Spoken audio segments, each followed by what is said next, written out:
today I'm going to show you how to make and process homemade kefir. Kefir is a really great thing to make at home. When you make it at home, you end up getting a lot more benefits from it because you keep the cultures alive. You're going to lose some of that in the store-bought kefir. So what I have here is this is actually a 24-hour-old kefir, and so it has completely processed. You can kind of see there are little pockets of whey that have formed in here, and it's personal preference, but I like to kind of mix mine back together. If you like a thicker kefir, you can strain off some of the whey and just keep more of the coagulated milk there. But we drink it as a whole drink, so I just kind of stir it up because it's easier to strain that way. And then we're going to strain away the processed kefir from the actual grains. So we're just going to run it through a simple strainer. Some people say that you shouldn't use a metal strainer. I've done it a lot and never had any bad reactions from it, so I don't seem to find a difference. I do, however, don't think that you should store it in a metal container, but just a quick stir with a metal spoon or putting it through the metal sieve doesn't seem to affect it at all. And then you're just gonna stir it around and just kind of move the grains around, releasing the processed kefir from the grains a little bit. And you don't want to mash them up, but just gently stirring will release the bulk of it. And then once you've gotten most of that off, we're actually just going to put it back in the same container and fill it back up with milk. So this looks pretty good. You can press it a little bit, but you don't really want to chop up your grains. They work better if they stay in kind of one mass of kefir grains. They like their buddies. And you just scrape the bottom here to get the bulk off. And back into our jar.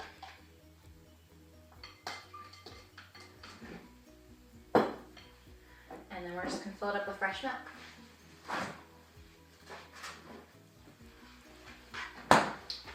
I use whole milk from the grocery store. That's what we get right now.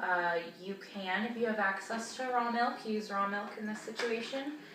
You can also use other kinds of milk, like coconut milk or rice milk, almond milk, any of those. You do, however, with those, if they're not an animal milk, like a goat's milk or a cow's milk, every about 2 weeks you want to put them back into a cow or goat's milk, one 24-hour process with that.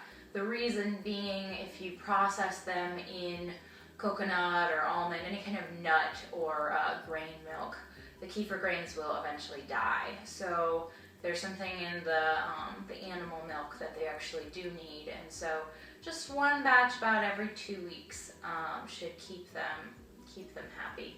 And then you're going to want to just cover them. So I use a towel and an elastic rubber band. You can use the lid of a mason jar. Just make sure you don't tighten it down too much.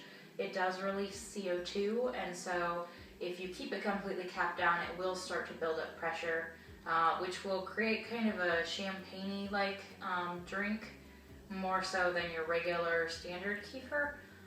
Some people like that. I've heard of people having a lot of buildup. I've never heard of anything exploding, but we like ours regular, so I use this. It keeps all the bugs out, keeps any contaminants out, and it's kind of nice because it gives it a little bit of shade from the cloth too.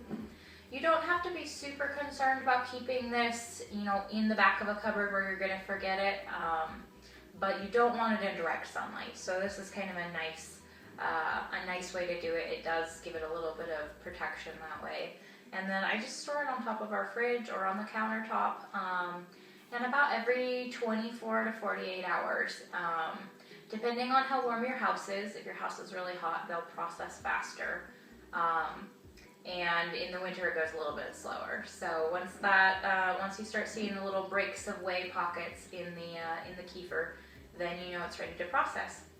And then this just goes into the fridge, and then it'll go into our smoothies in the morning.